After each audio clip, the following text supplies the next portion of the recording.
हुकूमत इन दहशतगर्दों को एक सबक सिखाएगी। जो मजहब जरूरत से ज्यादा पानी बहाने से मना करता है इबादत के लिए भी, वो कैसे किसी का खून बहाने की इजाजत दे सकता है? कि वहाँ पे हिंदू मुस्लिम दोनों ने जाने गंवाई है कि हिंदुस्तान के ऊपर जब भी ऐसा कोई हमला होता है तो उस वक़्त बीजेपी ही की क्यों सरकार रहती है। जितने भी बड़े बड़े कांड हिंदुस्तान के अंदर आतंकवादियों के ज़रिए अंजाम दिए गए वो तमाम के तमाम बीजेपी की गवर्नमेंट में हुआ है। जैसा कि आप लोग जानते हैं कि कल पहलगाम में वहाँ मीडोज में दहशतगर्दों ने, टेररिस्ट ने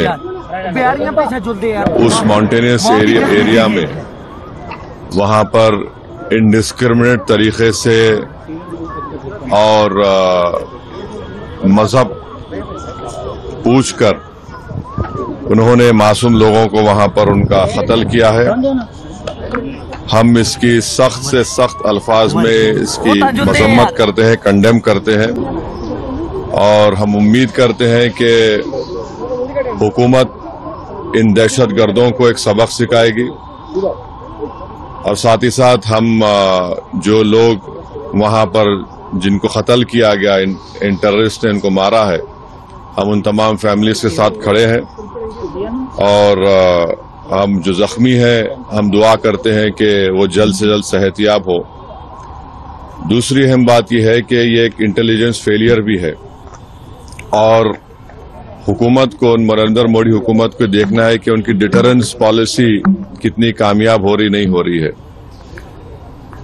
चौथी बात यह है कि उरी हुआ, पुलवामा हुआ, ये उरी और पुलवामा से ज्यादा कंडेमनेबल इंसिडेंट है ये, क्योंकि जो सिविलियन लोग हैं वहां पर जाकर ये टेररिस्ट जो हमारे पड़ोसी मुल्क से जरूर आए हैं और वहां से आकर यहां पर हमारी सरजमीन पर मासूम लोगों को उनकी जान लेते हैं और बड़ा दर्दनाक वाकया है ये, बल्कि ये मैसेकर है।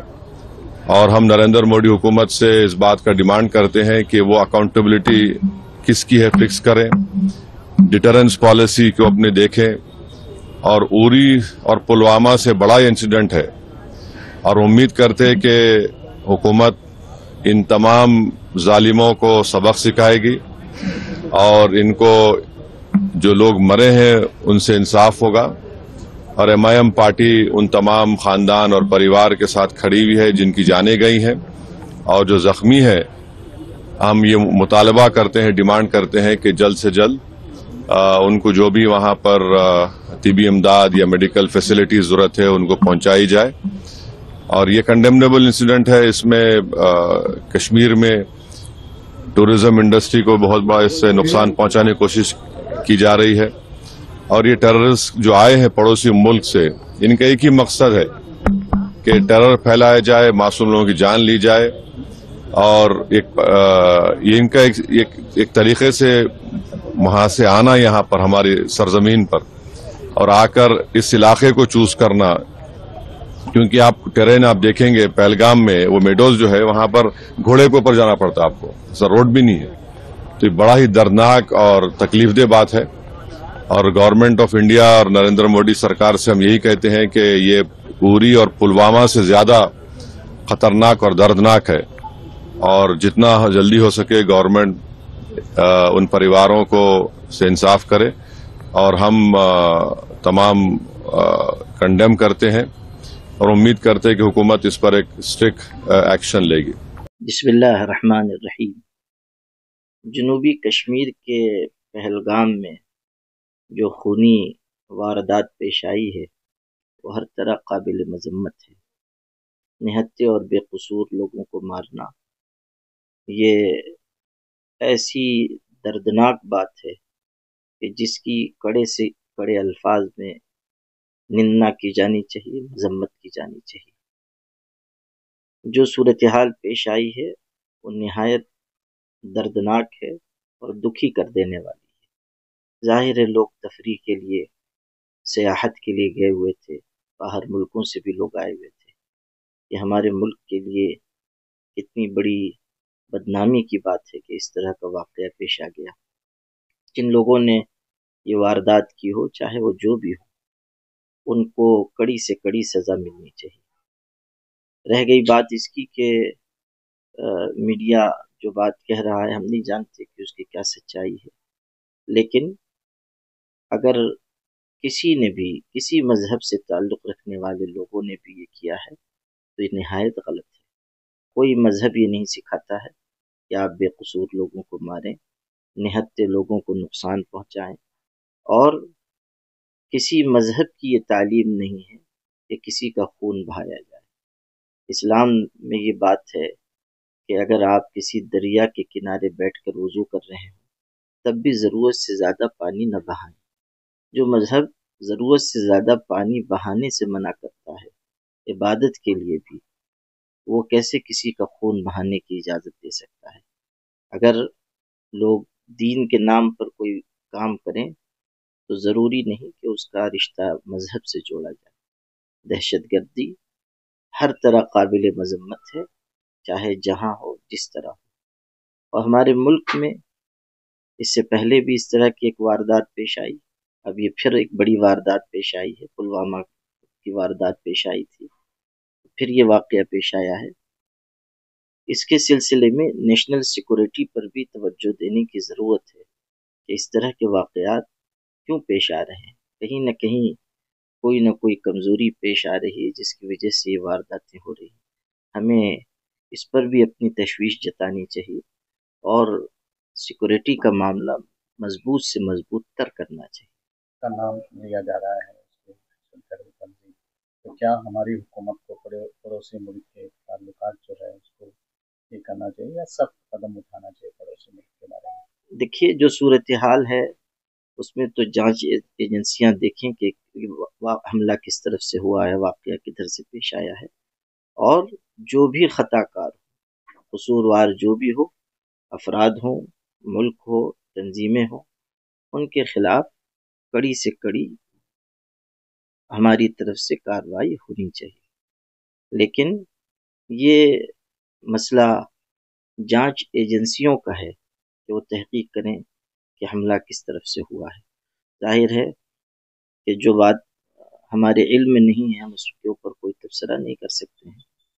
तो जांच एजेंसियां देखें कि कहाँ से हमला हुआ है, किस तरह हुआ है, और मुल्क के वज़ीर आज़म और वज़ीर दाखिला की जिम्मेदारी है कि वो इस मसले की संगीनी को महसूस करें और इस सिलसिले में कार्रवाई करें। जनूबी कश्मीर के पहलगाम में हुए दहशतगर्दी हमले, आतंकी हमले की हम पुरजोर मजम्मत करते हैं, कंडम करते हैं, निंदा करते हैं कि आज का जो हमला जो मज़हब को पूछ कर किया गया कि आप कौन से मज़हब के हो, आप किस मज़हब को ताल्लुक़ रखते हो, इस तरीके की बातें सोशल मीडिया, नेशनल मीडिया पर भी चल रही है। और जहाँ तक ज़राए के मुताबिक है कि वहाँ पे हिंदू मुस्लिम दोनों ने जाने गंवाई है। बहरहाल कोई भी आतंकी हमला या दहशतगर्द हमला या जानबूझकर किसी की जान लेना, हम इसकी शुरू से निंदा करते आए और आज भी इस हमले की भरपूर मजम्मत करते हैं और हुकूमत हिंद से मुतालबा करते हैं कि इस हमले का भरपूर जवाब दे। इसलिए कि हिंदुस्तान एक सेकुलर मुल्क है जहाँ पे हर मज़हब के लोग अपनी मजहबी रवादारी के साथ, अपनी मजहबी एतमाद के साथ यहाँ पे ज़िंदगी गुजारते हैं। और इस तरीके के हमले को हिंदुस्तान में करना और मजहबी तशद्दुद को पामाल करना, मजहबी तक़द्दुस को पामाल करना, ये हमला जो है एक गंदी ज़हनियत का हमला है। हम इसकी निंदा करते हैं और इसका कंडम करते हैं और इसकी पुरजोर मजम्मत करते हैं।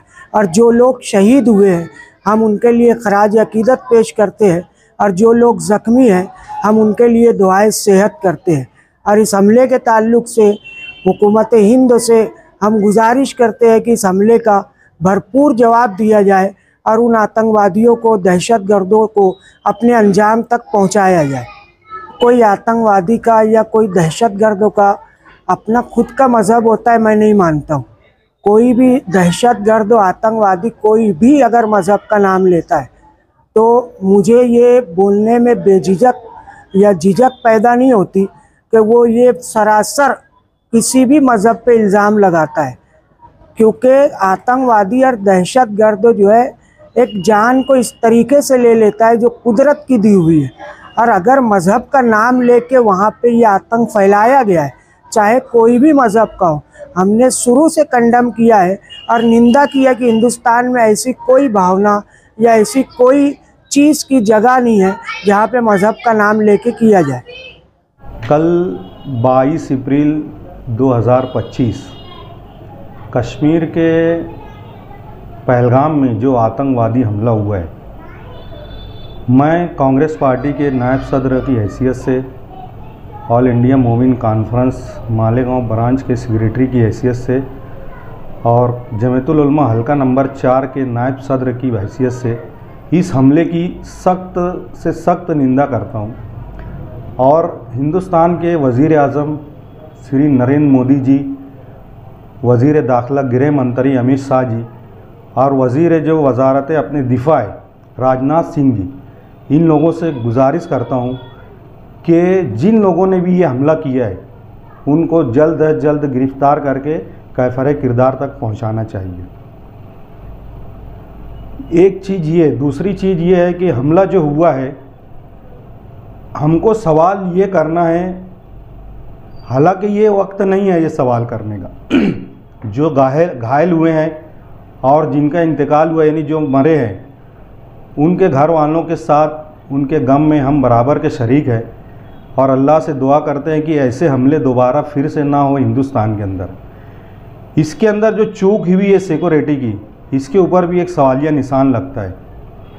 और एक सवाल मैं मेरे ज़ाती तौर पर ये भी करना चाहता हूँ कि हिंदुस्तान के ऊपर जब भी ऐसा कोई हमला होता है तो उस वक़्त बीजेपी ही की क्यों सरकार रहती है। आप अगर इसको देखेंगे, कंधार का जो हाईजैक हुआ था, प्लेन हाईजैक से लेके आज तक के जितने भी बड़े बड़े कांड हिंदुस्तान के अंदर आतंकवादियों के ज़रिए अंजाम दिए गए, वो तमाम के तमाम बीजेपी की गवर्नमेंट में हुआ है। अगर हम ये मानते हैं कि बीजेपी और नरेंद्र मोदी के हाथ में हिंदुस्तान की भागदौड़ होने के बाद हिंदुस्तान सुरक्षित हाथों में, तो इन हमलों का फिर जिम्मेदारी कौन लेगा?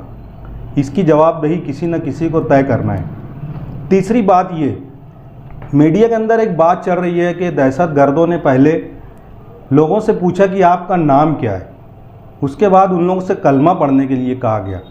मैं ये कहता हूँ कि अगर कोई हिम्मत करके उन आतंकवादियों से कलमा पढ़वा लेता तो मैं गवाही देता हूँ और मैं एकदम छाती ठोक ठोक कर बोलता हूँ कि वो खुद भी कलमा नहीं पढ़ सकते थे, क्योंकि जिसके दिल में कलमे की अजमत है और जो कलमा पढ़ सकता है, इस्लाम धर्म कभी भी इस चीज़ की इजाज़त नहीं देता कि निहत्तों के ऊपर तलवार हथियार उठाया जाए, उनको कत्ल किया जाए।